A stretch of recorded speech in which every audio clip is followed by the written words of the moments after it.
Hello everyone, welcome back to Tech TV and another easy to follow tutorial on Shein. In today's video, I'm going to show you how to buy a Shein gift card. So please make sure to watch till the end. Subscribe to our channel Tech TV and ring the notification bell so that you'll get notified on our next interesting upload. So let's get on with it.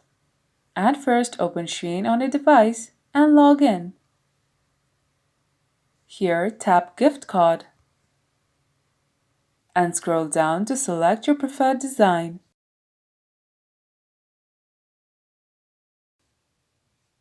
Select the amount for the gift card.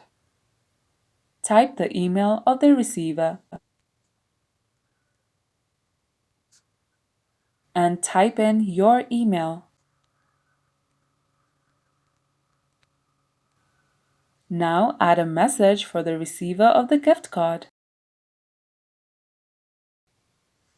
Read the terms and conditions and check the circle. When done, tap Checkout.